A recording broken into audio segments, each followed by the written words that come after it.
Hi everyone, welcome to the Fire Mountain Gems and Beads Jewelry Making Studio. My name is Rose.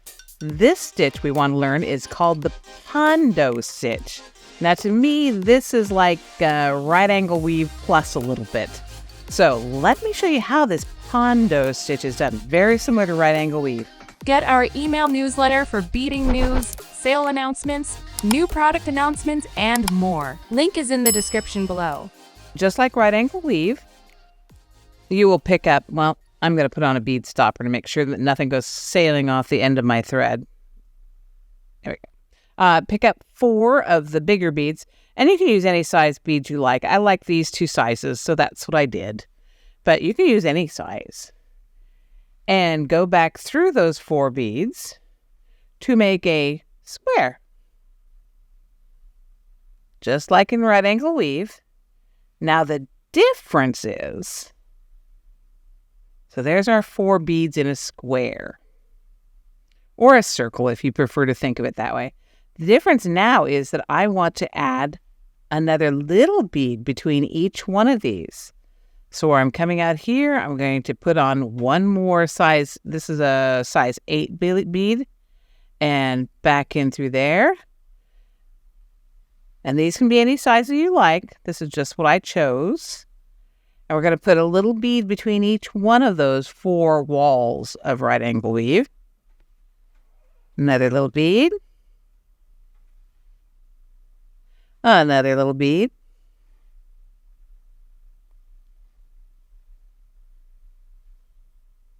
And another little bead.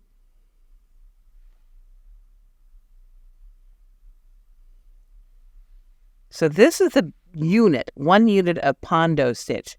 Now, the next thing, this is where our tail is. We want to come out on this side, not down where our tail is. And you'd think you need to go through all these beads again and come up here. But the reality is you can skip those little puppies because we want them to sort of stick out. So we can just go through the big beads and make this go just a little bit faster. Go up through the big beads and forget about those little beads. Up through the big beads. And in right angle weave, you would normally be building off of these original 4 beads. But in Pondo stitch, we're going to build off those interim beads, the in-between beads. So this bead right here is where we're building off of. So I'm going to go through that one finally. And we'll start another unit. Another unit. So 1, 2, 3 of the 4 of the big beads for this next unit.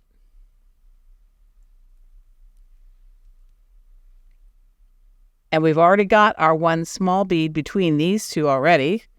So we'll go up through one of the big ones, add a small one,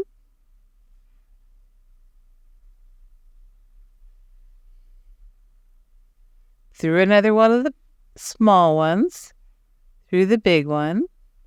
So we're adding 1 small between each big one, just like we did on the first unit. And you can see now down here where we're at the bottom.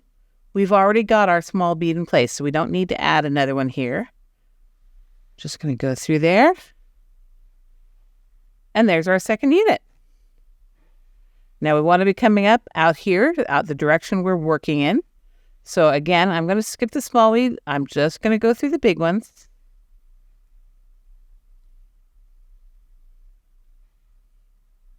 And this little small bead a bit again. And I can start building another unit. And just around and around and around and around and around, big building units until it's as long as you want it to be. Look at this. Through the magic of what I already did, it is the length I want it to be. Yay! Okay, so you don't have to just make 1 little strip like this. We can widen it by adding more strips going this direction. Let me show you how. So we've just come out this side here. So now we're going to build a unit off of this piece here. Yes, that's right. So now I need to add 4 beads. 1, 2, 3, 4, because this is a brand new unit. If we were doing right angle weave, we would only want 2 because we had 2 of the big beads. But we're actually building off of the small beads. We need a full 4 unit space here. Go through a big bead, just like we did at the beginning. We're going to add little beads between each one of these. Add one of the small beads.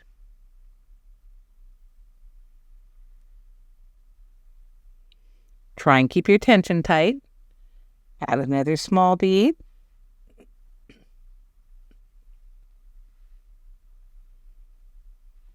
Add another small bead.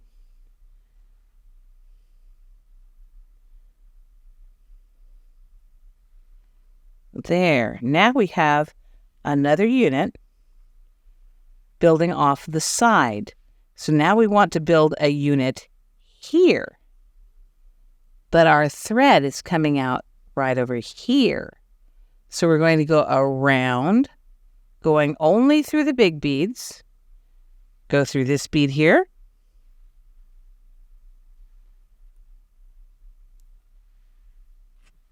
Go through this bead here. And this is where we want to build off of, right here. So we're going to add 4 beads there. 4 of the blue bead, the big blue beads. 1, 2, 3, 4.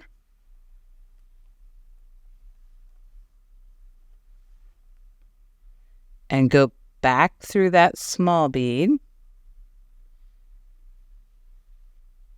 to build our little 4 unit.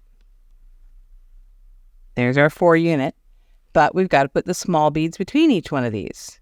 So we'll go through that big blue bead again. Can you all see? Make sure I'm centered.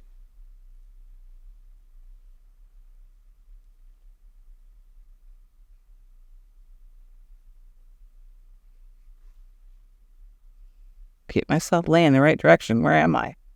Where am I, people? There we go. You're over here, silly.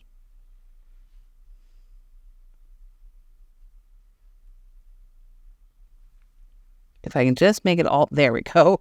I finally got it. So there's my 4 unit. I've gone through this big bead. Add a small bead in between each of the big ones. Let's see if I can leave it laying there so you can see what's happening. Add another small bead. Go through this unit.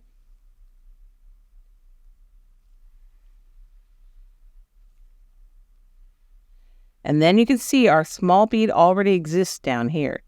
We're going to go through this one next.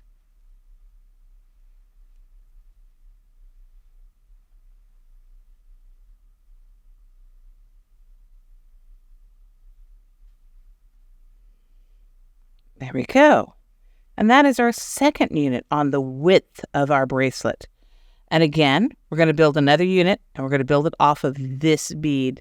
So you can see I'm going to work my way around, again, just going through the big beads. We don't have to go through all those little beads again. We might as well take the easy road. And there's the unit I want to build off of. Right there. That little bead is where we're going to build off of. We'd go through that little bead and go through 4 more big beads. And we're off to the races.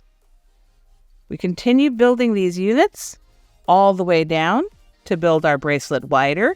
And if we want to make it even wider still, we could build another row back up again. And you can make this any direction you want, any size you want. And this is called a Pondo stitch. I call it right angle weave plus. So thank you very much for joining me in this demonstration of how to do Pondo stitch. My name is Rose. Make sure you like, share, and subscribe. And thank you for joining me. Happy beading!